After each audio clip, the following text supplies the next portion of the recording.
for these latest details. Now we shift our focus to other developments. The preliminary probe report of the AI 171 crash, which was released early Saturday, has led to a speculation and a series of speculations rather in certain quarters about the pilot action, inadvertent or even deliberate, being the likely cause of the crash.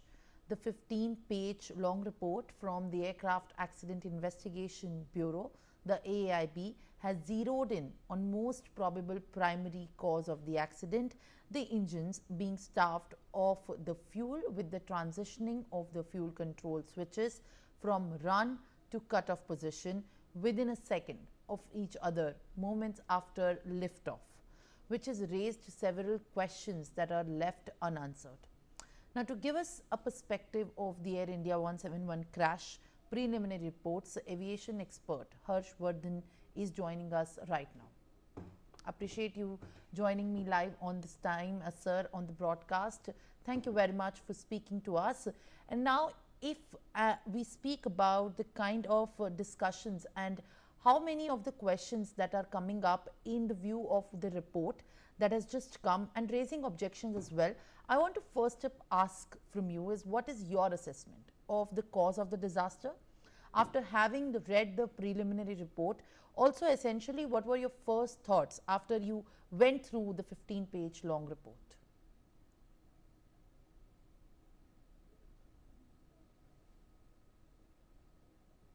You see, look, it is very premature to give any assessment about the cause at this stage because the preliminary report is only giving partial facts.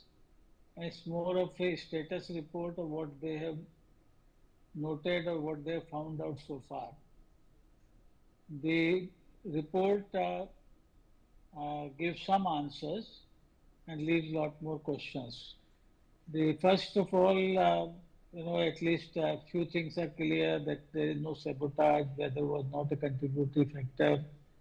The aircraft had no snag, even the aircraft history has no snags, nor the pilots had any kind of blemish in their past.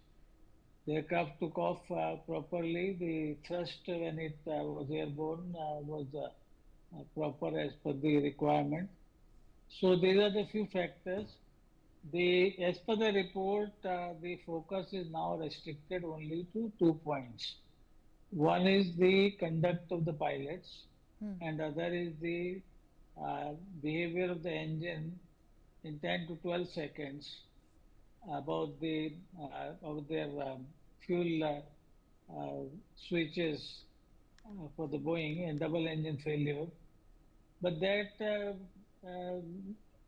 is yet to be determined as the cause because that could be a consequence because at this stage, as I said, that the report is based on very sketchy data and information. It is too early for AAIB to provide detailed analysis. So as I said, that it's a kind of a statement of what they have found out so far. All right. That is where we are. Absolutely. In fact, as you've also said, it's a premature time that we come to conclusions, but there is also a discourse happening and the questions are being raised on the action that would have been taken on the pilot's side. For those blaming the pilot already, as they have also made up their mind, why would a captain with 15,000 hours of experience put the fuel switch off right after the takeoff? Also, is there also probability of doing so the 3 seconds after the takeoff for both the engines?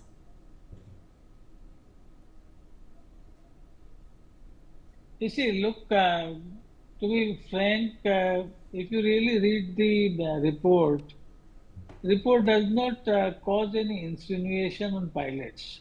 Report only merely states that there was a double switch off for both the engines, and it has not in any way ascribed that to pilots. Whereas it is the interpretation by Western media, if you would have known, that they have been the one who have been shouting at the rooftop that it is the human error or the pilots were confused.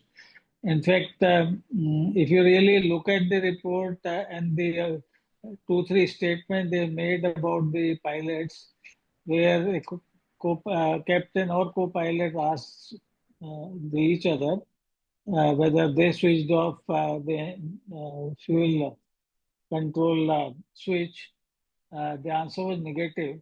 So that, to my mind, becomes the biggest statement in favor of the pilot. So there has been no human intervention as far as the machine is concerned. So far, no data shows that there was any human intervention. Secondly, if you know the location of the switch, it is on the overhead panel where you have to make an effort to open, start or shut down the engine. So if that was the case, that reading would have come out in a very different manner. So basically, and then the engine also came, the fuel switch also came to life again after a few seconds. One of the very significant factor here is that the second fuel switch was shut down in 1 second after the first. Now there is no human possibility of switching off a fuel control unit in less than 1 second or 1 second. The second thing is that the very significant factor which has emerged is that the deployment of RAM air turbine system, which activates in case of emergency when it senses that both engines have failed, which is an auxiliary power unit, and it came on its own. So somewhere the mechanism did that, activated itself that there has been some kind of internal problem in terms of the power supply or the fuel supply. The third factor, which is also important, is that while one engine did regenerate power, the other failed to do so. So I think we need to go into more into the technicalities of this whole issue. Just saying, the report, I read the report, and frankly speaking, report at no stage ascribes this failure or cause to the pilots. It is the interpretation by your media counterparts from Western world. What actually has surprised me is that before a report was even released in India, the Western media had already started making statements on this particular aspect. So apparently, they had access to this report before report was formally published and made public to the people, which itself is a bit surprising. Secondly, the report was released at midnight hours, which is very unusual for Indian government because or Indian agencies, because if you know, we work from Monday to Friday, and usually 6 o'clock the office closes. So releasing a report at midnight, 2 o'clock, it may have some reason. They may, when there is nothing which stops, but it certainly has certain questions as to why this was released so late. Where the Western media could comment on it, and Indian media was not given the opportunity to react to it in time.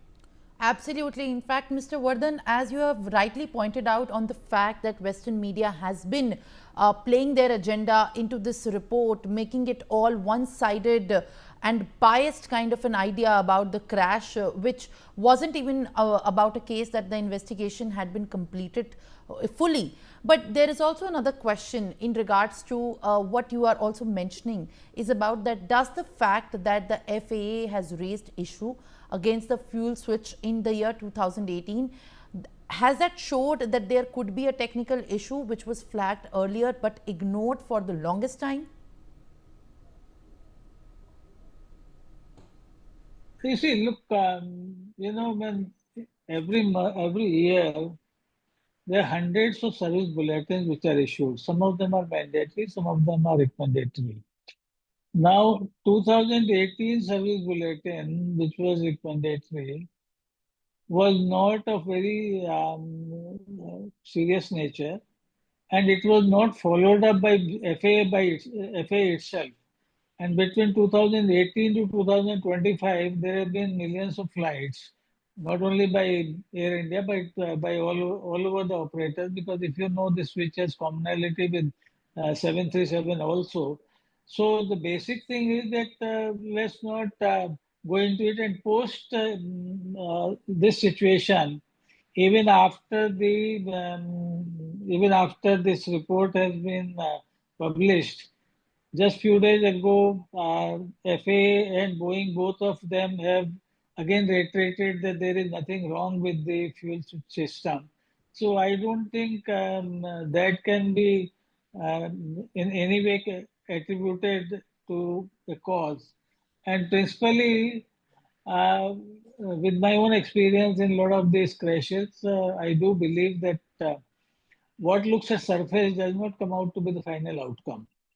These are the observations which you find in between, and rushing to a opinion becomes very is a kind of a hasty judgment, because many times what becomes an outer symptom maybe what sees the naked eye, but the actual cause may lie somewhere else. Here you have to look at fuel linings, the electronic system which provides it, software glitches. So many things are there which need to be investigated. And 1 month is a very short time in which such investigation can be carried out. So I think we need to wait for the investigation to take proper shape. It is very early, and let's hope that the investigation goes in the right direction. In fact, the AAIB is progressing on it, and there is support with various technical agencies. Of course, both aircraft manufacturer, Indian manufacturer, operator, all of them are party to it. So we need to dispassionately investigate the causes, but it is very early. Let's not speculate on it, because based on my lot of experience, I personally believe that this is one of the very freakish accident. It is not very simple nature where you can directly attribute a cause. You know, in most of the cases, we are able to actually assess up to a very reasonable certainty that what caused the crash. Here, it is it throws a very serious investigative challenge. So it is a little early, and I will not like to speculate at this stage. Well, all right. Understood, Mr. Vardhan. And if we speak more on what could have been monumental in understanding the entire series of events and also the questions that are being raised in better perspective, the much larger part of where the question is arising is also the question that what part of further investigation would be very crucial, very significant in clarifying what led to the control switches being turned off.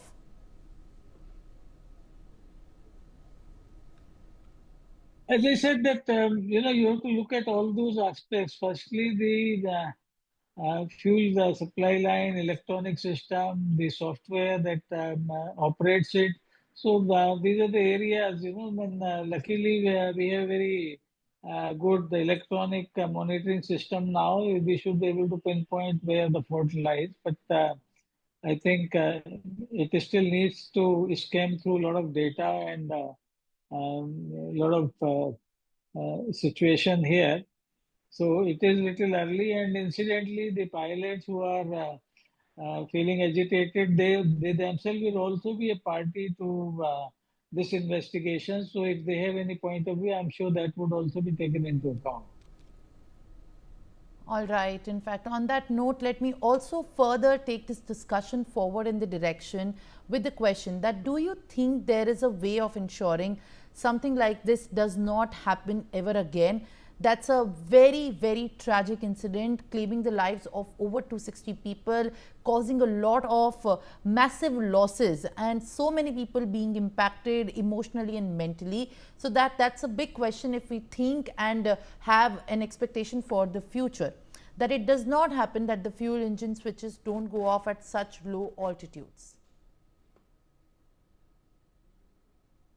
Well, I think, this, as I said, this is a freakish accident.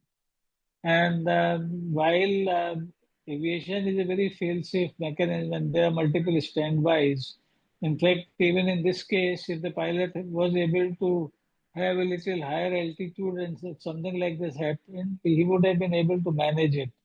But since the altitude of the aircraft was very low, there was no margin for maneuverability.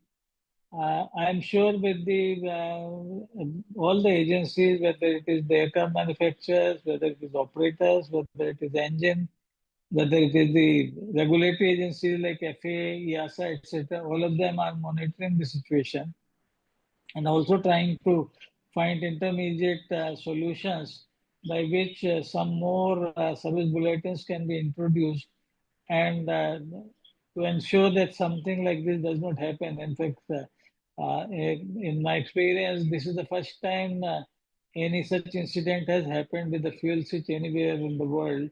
So this needs to be explored, and the cause has to be firstly established that what caused it.